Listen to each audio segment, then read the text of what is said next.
ассалому алайкум шунавандаҳои гиромӣ. гуфторамонро аз силсилаи хониши адабӣ оғоз менамоем.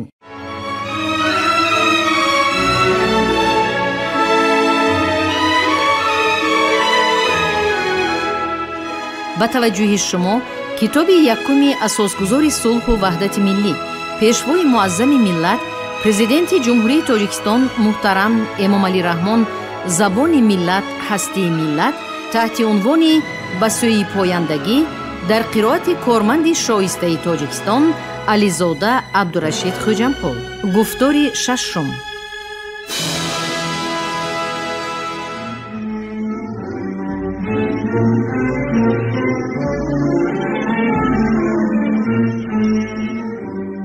کنیشکا در آغاز این سنگ نوشته ها می گوید سطری 3-5 و وی فرمان داد تا کارنمایی هایش به زبان یونانی نوشته شود. بعد از آن را به زبان آریایی نوشت. پس در سال یکمی سلطنت این فرمان تا هند اعلام شد. اگرچه منظور در اینجا زبان است، اما این زبان طبعاً منسوب می شود به گویندگان آن که از آریایی های ساکنی باختر زمین عبارت می باشند. متن سنگ نوشته رباطک با سنگ نوشته های هخامنشیان خیلی مانند است. داریوش اول در سنگ نوشته های 20 ستون فقره 70 می گوید داریوش شاه می گوید بنا به خواست اهورامزدا این نسخه سنگی است که من دستوری نوشتن آن را به زبان آریایی دادم و آن بروی گل و چرم هم گرفته شد. در این کتیبه همگی در 2 جای از واژه آریا و آریایی استفاده شده است. آن هم یکی در متن اعلامی کتیبه که اهورامزدا خدای آریان بند 12 ستون 4 گفته شده است. از این متن چنین خلاصه کردن ممکن است که تمام قوم‌های آریایی دوره هخامنشیان به اهورامزدا سجده کرده او را خدای یگانه خود می دانستند. در خود متن کتیبه داریوش نیز این عقیده یعنی پرستش اهورامزدا همچون خدای یگانه بارها تأکید شده است.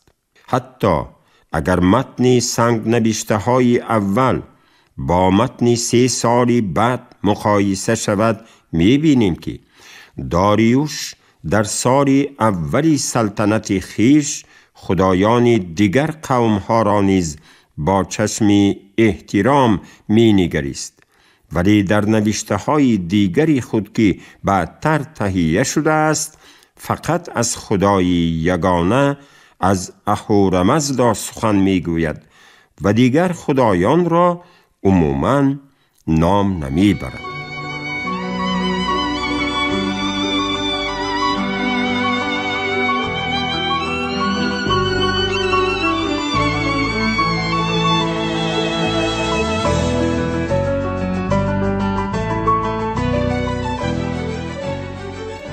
اهورامزدا خدای بزرگ ایرانیان بود که در سنت دینی هخامنشیان و ساسانیان جایگاهی مخصوص داشت و تصویرهای وی به نمایش هم گذاشته شده است. اگرچه در سنگ نوشته های هخامنشی نام خدایان دیگر مثل میترا و اناهیتا هم ذکر شده است، اما آنها مقام دومی و سومی را دارند. فرق باریز این 2 دوره در تیپولوژی این خداست، بدین معنا که اهورامزدا در زمان هخامنشیان به شکل اسطوروی به حیث نیمه انسان و نیمه فرشته با بالهای بزرگ نقش یافته است که بیشتر حکایت از وجود ملکوتی وی در آسمان ها می کند. برعکس در زمان ساسانیان وی به شکل انسان با لباسی مخصوصی ساسانی ظاهر می شود تا به پادشاه ساسانی اکلیل شاهید را اهدا کند.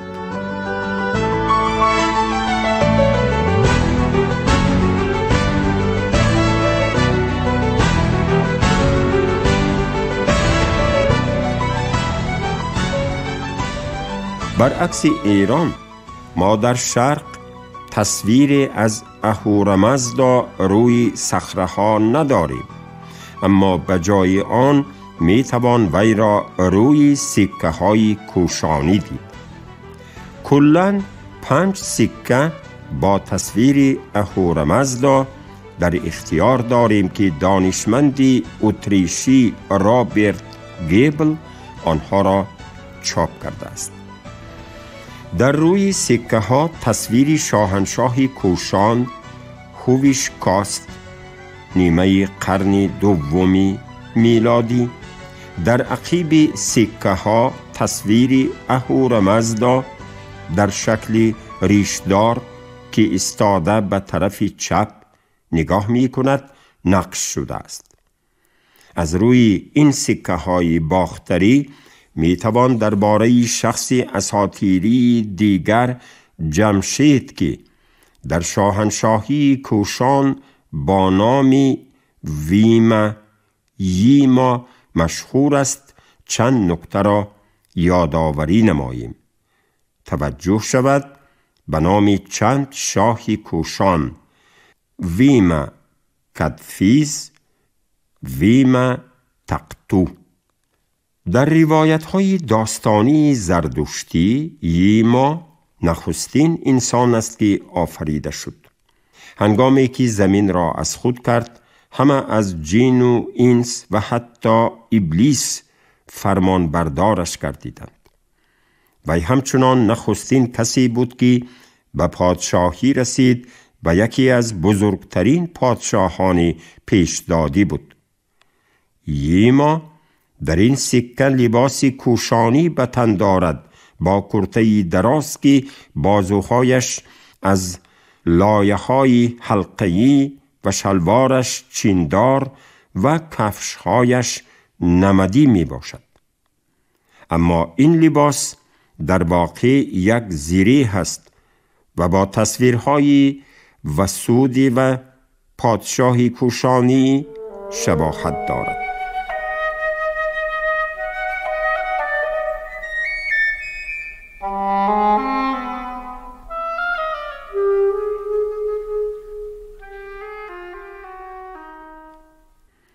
نیم تاجش دیادم با نوردها بالای یک کلاهی گرد شکلی بلند قرار دارد. در دست راستش یک باز دیده می شود که در حال پرواز است و در دست چپش عصای شاهی دیده می شود. چنین تمثیل با زره نشان می دهد که وی در حال جنگ است با اژدهاکه، یعنی با ضحاک. شمشیر وی یک دسته دارد که به شکل سری حیوان است. نام این خدا به زبان باختری نوشته شده، اما به صورتی اختصاری یمشا، طوری که در این باره غلام جیلانی داوری می نویسد.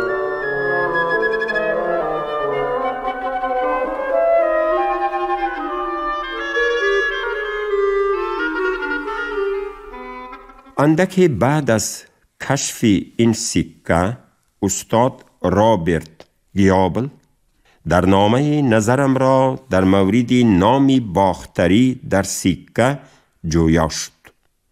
نظر من این بود که این نام مشتق است از ییما و شو. قسمت دومی نام اختصار شده شاو باختری شاو است که به معنای شاه می باشد، یعنی ییما شاه یا شاه ییما.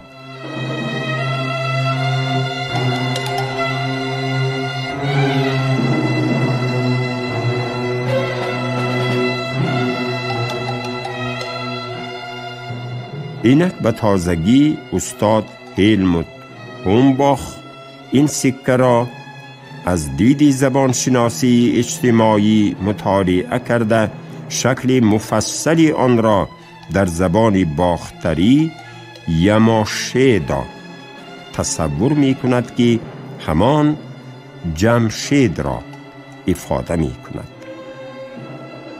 یعنی به طور خلاصه گفتن ممکن است که در این دوره تمدن باستانی ما قوم‌های آریایی هرچند به سرزمین و کشورهای مختلف پهن شده باشند هم اصالت اتنیکی و فرهنگی خود را نگاه داشته در آثار بازمانده اشان برای تأکید کردن این عمومیت زبانی، فرهنگی و قومی خود را و زبان خود را آریایی خوانده اند و زبان زنده تاجیکی فارسی دری ادامه تاریخی همان زبان است که با آن اوستا را نوشتند، همان زبان است که خدای نامک و تاریخ ملوک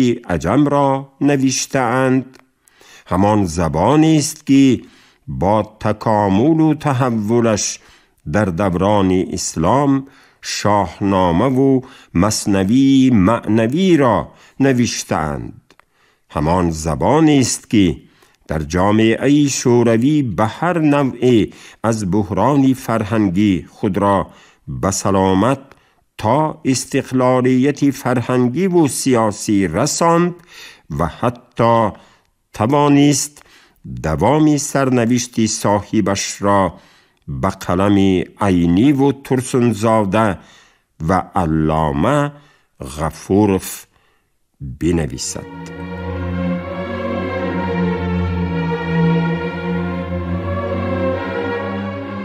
امام علی رحمان سخنرانی به مناسبت روز استقلالیت دولتی تاجیکستان دوشنبه 8 سپتامبر سال 2005.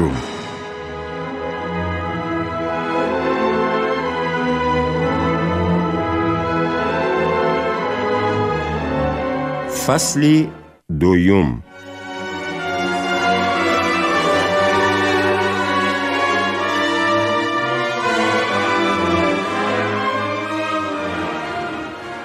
دوره‌های تاریخی و دوره‌بندی تاریخی زبان تاجیکی.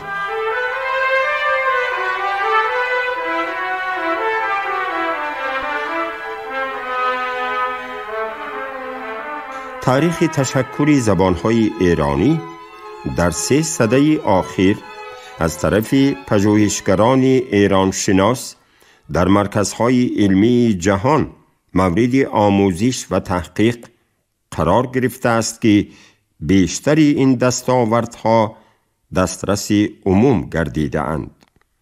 تاریخ دوره‌های باستان و میانه در این مدت از طرف محققان ورزیده خارجی به تدریج و مفصل تحقیق شده. در این بابت تألیفات فراوانی در کشورهای اروپایی به چاپ رسیده است. نامبر کردن چند اثر بنیادی و جمع‌بستی در مورد زبانهای ایرانی از قبیل اساسهای فیلولوژی ایران به زبان آلمانی، اساسهای زبانشناسی ایرانی به زبان روسی، راهنمای زبانهای ایرانی به زبان انگلیسی و اثرهای خاورشناسان جهان کافی است تا به عمق و جدیت این همه تحقیقات باور حاصل نماییم. اما هنوز هم مسائلی برای تمدن و فرهنگ خلقهای ایرانی نژاد و مخصوصاً خلق تاجیک مهم و سرنوشت ساز، صحیفه‌های ناروشن زیاد دارد و برخی مسئله‌های مبرم و بنیادی بحثناک بوده تحلیل و تحقیق عمیق علمی را خواهانند.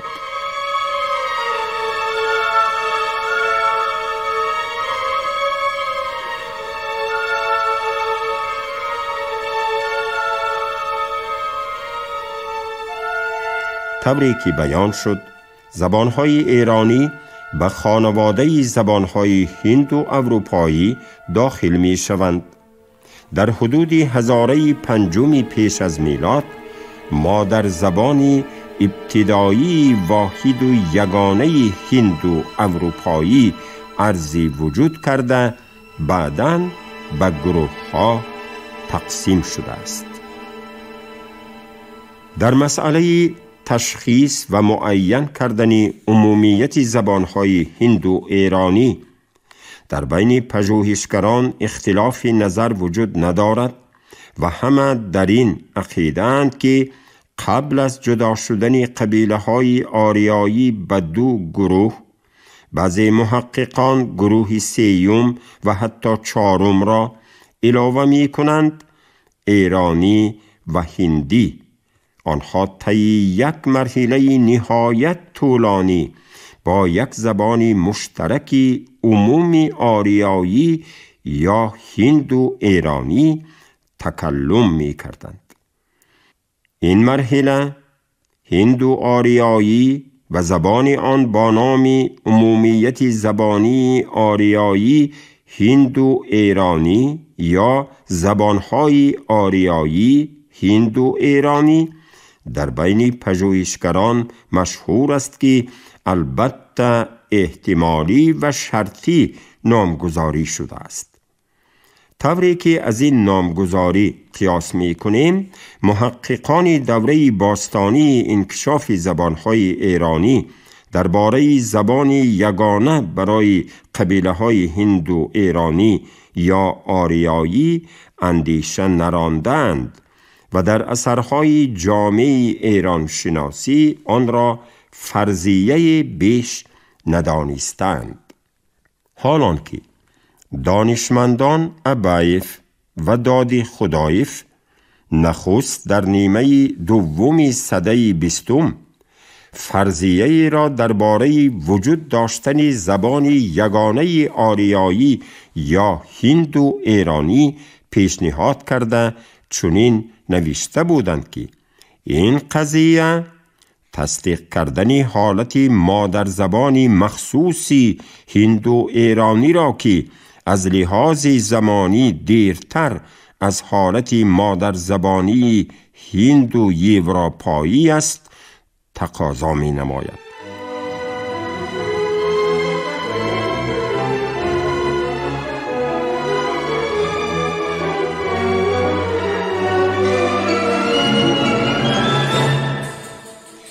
بنابراین مسئله وجود داشتن زبان یگانه آریایی برای تمام قوم‌های به اصطلاح هند و ایرانی باید از مرحله تخمین و فرضیه در اساس حجت و دلیل‌های تاریخی به زینه دیگری پژوهشی، یعنی به سطح اساسناک علمی برآورده شود.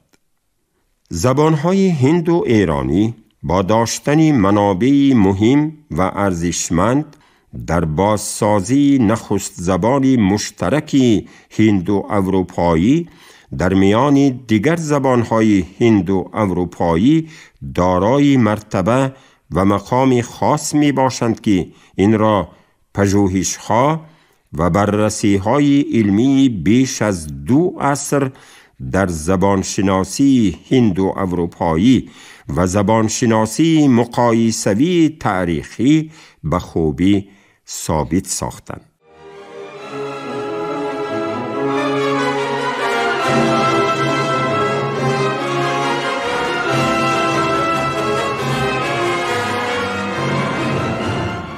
نتیجه پژوهش‌های طولانی دانشمندان جهان از راه تحقیقات مقایسوی تاریخی چگونگی رابطه‌های زبانی مردمان آریایی را از زمان سکونت مشترک آنها تا به بعد به طور دقیق معین می‌نماید.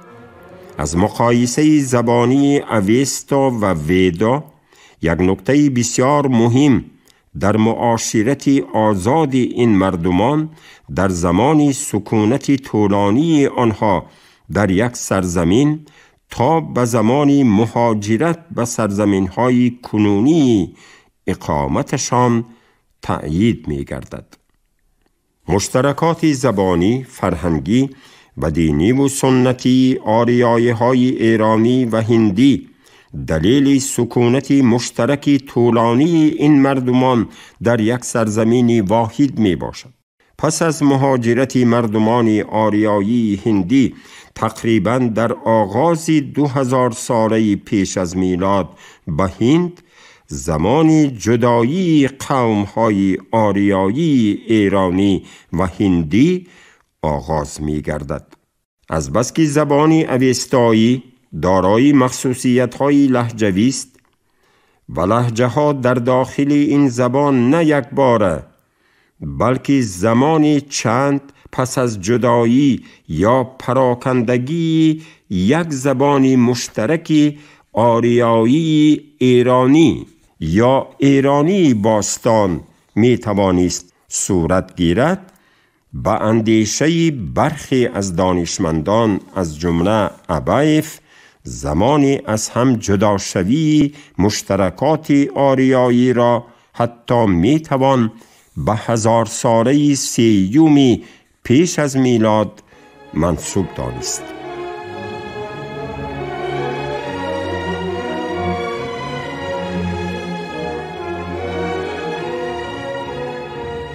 تقریباً پس از 1000 سال مهاجرت هند و آریاییان، مهاجرت یک گروه از قبیله های آریایی ایرانی ساکن آسیای میانه به سرزمین ایران کنونی صورت می گیرد.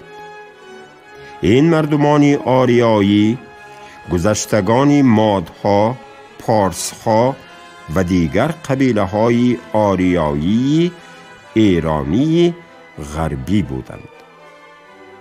برخی از محققان از جمله مورگنسترن بر اساس دلیل‌های زبانی در بخش مشترکات فراوان لغات و اصطلاحات در این زبان‌ها و چندی از اقتباسات زمان هخامنشیان در زبان‌های هند و آریایی به این نتیجه رسیدند که در عصرهای 6-5 پیش از میلاد نیز کشاورزان و کوچیان آریایی ایرانی و هندی بدون شبهه در معاشرت گفتاری همدیگر را خوب درک می کردند. گروه دیگری قبیله های آریایی ایرانی از شرق به جنوب و شرق اروپا به سوی کوکاس و ساحل‌های بحر سیاه مهاجرت کردند. این مردمان سکیف‌ها و یا قبیله‌های سکایی بودند که در عصرهای 9-8 پیش از میلاد این سرزمین‌ها را مکان زیستی خیش قرار دادند. بر اساس دلیل‌های تاریخی و باستانشناسی و زبانی و جغرافی، پژوهشگران سرزمین‌های گستریش مردمان و زبان‌های آریایی ایرانی را در حدود بسیار گسترده از جنوب و شرق اروپا تا به ترکستان شرقی و از نزد اورال و جنوب سیبیر تا جنوب ایران معین نمودند. مردمان دیگری آریایی شرقی به مانند باختری ها، سغدی ها، خوارزمی ها و چندی از قبیله های سکایی برای همیشگی در سرزمین تاریخی خیش آسیای میانه سکونت اختیار کردند.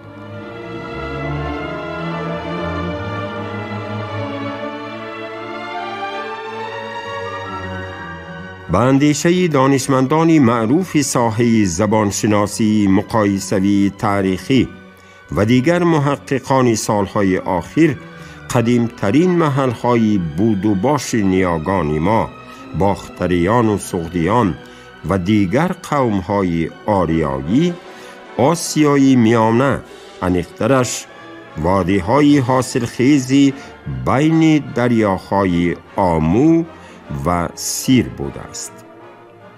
در اساس تحقیقات و پژوهش‌های انجام یافته، زمان جدا شدن قبیله‌های هند و آریایی به دو گروه نسبتاً مشخص شده است. تخمین می رود که این جریان هزار سالها ادامه یافته بر اثر گروه بندی، طبقه بندی و مهاجرت قبیله‌های گوناگون آریایی، یک گروه بزرگ هند و آریایی از کوه‌های هندوکوش گذشته به دشت‌ها و وادی‌های هند برآمدند و در این منطقه بزرگ مسکن اختیار کردند.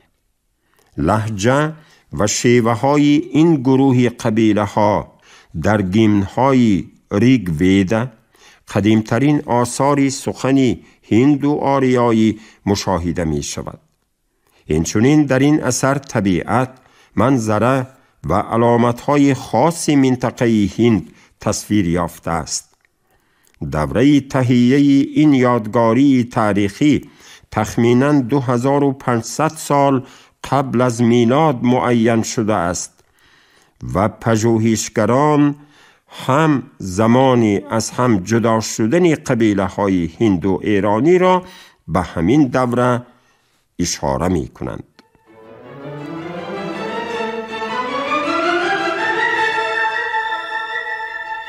در همین مرحله تاریخی در آسیای میانه و سرزمین های اطراف آن، قبیله های آریایی باقی ماندند که بنا به قول برخی از محققان در نوبت خود به دو گروه جدا شده، یکی به قسمت های ایران غربی و گروهی به منطقه های نزد بحر سیاه و اطراف آن کوچ بستند. قسمتی در آسیای میانه باقی مانده سپس خلقیت های سوخت و باختر، آریه و پارت را تشکیل دادند. همین طریق زمانی مرحله از هم جدا شوی عمومیت زبانهای آریایی و تشکیل شدن گروهی علاهیده زبانها و لهجه‌های ایرانی، قسمت اولی هزاره دومی پیش از میلاد یا دوره‌های آخری هزاره سیوم و اولی هزاره دومی پیش از میلاد معین شده است. با جدا شدن قبیله های هند و آریایی به دو گروه بزرگ ایرانی و هندی، مسئله زبان گفتگویی این دو گروه پیش می آید. البته مسائل زبانی هم خصوصیت های گراماتیکی و لکسیکی و هم نام این زبان ها را در بر می گیرد.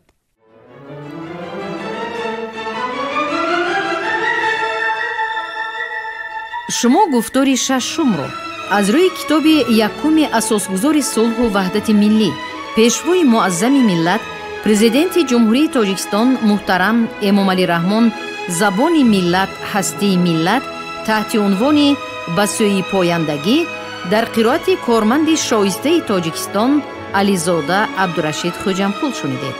کارگردان شیرعلی نزلی، صدابردار نگینه خیرالله. پایان گفتار از سلسله خوانش ادبی.